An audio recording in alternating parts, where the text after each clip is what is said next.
Right, hi guys, it's same day, it's a bit later in the afternoon, about 4:30ish, and it's a tolerable 30 odd degrees, so let's pull this thing apart, shall we?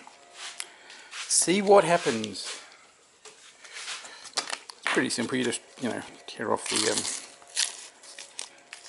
sticky tape, and as you can see you've got some pouring down through a gap, but find a spot where it's about level, there we go. And just pull in from there and see what happens. There it goes, it's just starting to release easily. Yeah, it's sticking down here because obviously I couldn't get any Vaseline down on that side because I want the tape to stick, so just run a knife, okay, sharp knife right across there, and it should, yeah, there we go, just get the knife to help it come apart. And we've got the same problem there. Just run a knife along. It'll split where it wants to. There we go. Yeah, a few little spots where it's stuck together, but nothing we can't deal with. There we go. So there's the top part. Now, because those two fit together really well, you don't really need to put the keys in. Right, so what we'll do is we'll just pull out our plasticine. We don't need to worry about that anymore. There we go. Where's our plasticine jar? There we go. There's our little mould. You can see just how bad it is, but it'll be easy to clean up. So there's a couple of bits of plasticine in there caught under things which I'll dig out, and I think we should go about pouring some resin pretty soon. So that goes on that way, yep, just like that. Now, how do you know how much resin to put in that? Well, very simple. First I'm going to cut a pour hole to pour the resin in. Now I know which way the plasticine block sat on the gun, so I know which way the cast rubber will sit in the gun, right? So it was like that. Okay, so the temptation is to put a pour hole straight in the center. Thing is, if you do, as the resin fills up, you get a tendency to get air bubbles caught, and you've got to do a lot of filling. What I'm going to do is put a pour hole, oh, let's see, is cut a pour hole straight along from those lines. Cut that out, cut a corresponding matching piece out from the other side, which once this goes together, yeah, there we go. So just so I can always remember, I'll just mark that. So that's my sort of key. What we're going to do is cut one down in this corner, at the corner. That way we're going to pour it with the piece standing up like that on an angle, so it fills up like that. So any air bubbles as we bump, they'll tend to move up and we'll only have them in one place. So I'll do that and get back to you. Right, and we're back, and there's our pour hole. Great big ugly thing, but it doesn't need to be pretty. Right, now how do you work out how much resin to put in that? Very simple. Fill it full of water, put it in a cup and weigh it. Now I know the cup weighs 5 grams, 73 grams, so roughly 70 grams of resin should do it. I'll do it 75, maybe 80, just so it goes out the pour hole. So I'll get this set up for casting and start again. Okay guys, we're back. Now ready to go. Now if I fill this mould up complete with resin, it's going to cost a lot in resin, and I've just discovered I haven't got that much. So this is something I've done before. Just suspend a bit of styrofoam in mid-air in there. You can see there's little pins there, hopefully you can see. 1, 2, 3. They're just holding it there. It doesn't allow the styrofoam to touch any of the mould anywhere. Alright, so what I'm going to do now, a couple of old bits of the box, one on each side, get some lacquer bands, put that around it, just as hold it together, and then I'll pour the resin. So we're on our way. Okay guys, we're back. There's my mould ready to go. Rubber bands all around, never have too many. Got my cup on the measurer. You'll notice a piece of tape. That's not a measure or anything. That's just I've noticed a hole in the cup. Don't want resin going anywhere. So I've zeroed that. And because that piece of styrofoam's inside, it means that it's less volume. So it's not going to be 70 mil. And I'm going to keep going because it's just about to, battery on my camera is about to fade. I'm going to do 25, which will make 50 with both sides. Okay, so zero it again, and yeah, this resin looks rather unhappy. Yep, there we go, 30, bit too much.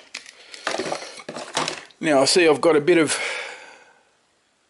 latex floating around in there, which I really don't want. Okay guys, it's about 6 hours later, and as you might have picked up, the battery went flat and the camera just stopped working just as I was mixing the resin. So a couple of things I should have done was the pins I'd put in, you should pull them out before the resin sets. Oh, well there you go, that wasn't too bad. So I've got 3 of them I've got to get out. That one there, nope. One just missed the resin. And I've got one somewhere else which I can't actually see at the moment. So we'll worry about it later. But anyway, now before I open this smear of resin, now the stuff goes white when it goes off. Goes white, goes hard, no problem. This actually foamed up, which led me to believe there was some sort of chemical reaction between the resin and the particular piece of styrofoam I've had in there. I did it on other casts with probably a different type of stone or chemical formula, type of foam I should say, or chemical formula, and I didn't have any problems. So this could be an unmitigated disaster, but we'll see. So let's just pop it open. There we go. There's our piece. And I can see straight away that it's quite right. We've got what we want up here. We've got that curve that the magazine fits in, which is what I want. This bottom bit that goes along, that actually sits on the gun body, which is just over there. I'll just tip this up. I made it so it actually sits in this, and it is there. It's just there's also the seam line between the two pieces, and because that was very rough, that seam line is going to be rough. So this stuff, when it's thin, there's the other pin, is really easy to break off, but the thicker areas could be a problem. But as you can see, so my paw mount's going to be down there. It's not going to be a great issue. Got it sorted out, got my shape. Very rough on these edges, but this is going to be a very simple task to fix, and I'm pretty good to go, I reckon. Just cut off that. I mean, this will just be made perfectly smooth just by pushing against the sanding disc. So I'll just go. I was going to go over and do it now, but it still does feel a little bit tacky. So I think overnight in the air, just to let it air off, and then I'll start cleaning it up. And once I've mounted on this on the gun, put the recess in the back of the magazine for the pin, right there, I'm actually going to be ready to paint. Sanding in preparation, of course. Yeah, but I'm pretty happy with that. Let's get the gun body. So that's going to sit something like that, and that goes like that. Oh, fits in there perfectly. Oh, that's right, yeah, because it mates up on that line.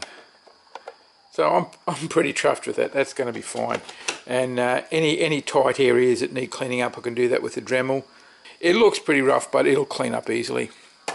Right, guys, it's a balmy 40 degrees in the shed, so I'm going to be quick. So, okay, there's my piece. It's pretty rough as you can see, but I'm working on and finishing off. I've been using my Dremel to grind out this area to fit over this bar. Now I have a problem. That is not matching the curve where it should be. There's a gap in there. If I make it and force it in, it tips it up. So there's obviously something touching on something in there. So I want to find out what. And this is why I found it to do it when you can't actually see what you're doing. A little bit of paint. I've got this hideous dark red paint. I'm just going to put it on the edge of the metal there because that's where I think it's touching and what I need to grind some away. And just slide this on gently so it doesn't touch anywhere else. Now I'll just move it through its range of motions. And I've got absolutely no transference, so it's not that obviously. So, look around. So, try again. Might be down here.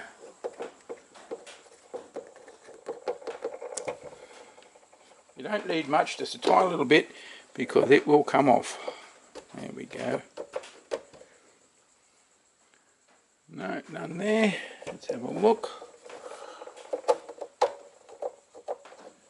I've got a sneaking suspicion I didn't put the paint on in the right place there. I'm just going to try that again with a lot more.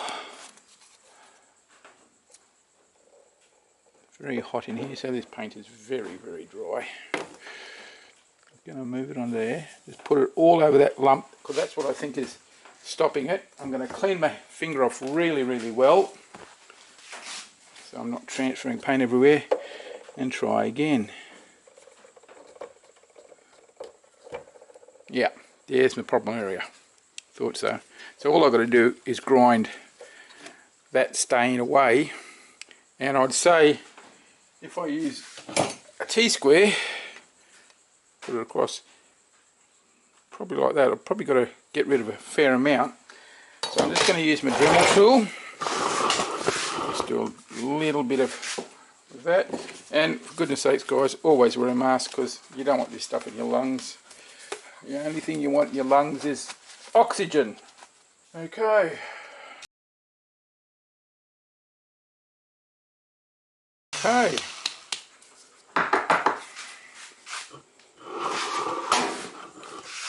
Let's have a look.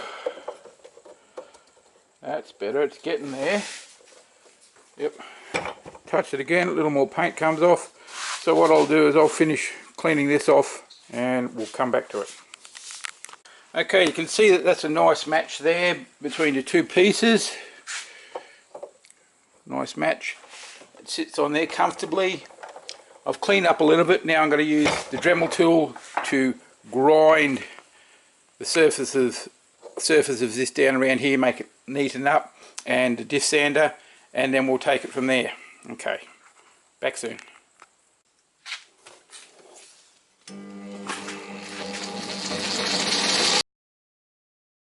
Okay guys, you saw from on the grinding machine, it does a good quick job, but it's not finished by any means, but it takes a nice, makes it a nice smooth surface. So now what I've got to do, get my Dremel out with some nice big smooth blocks, a bit bigger than this one, these guys will probably do, and go over it all in all these little nooks and crannies and just neaten it up and make it look good, making sure I stay away from this step that fits into the gun. So I'll actually mark that with a blue texture so I know not to sand anything off there, and then we'll move on to the next step. So back soon.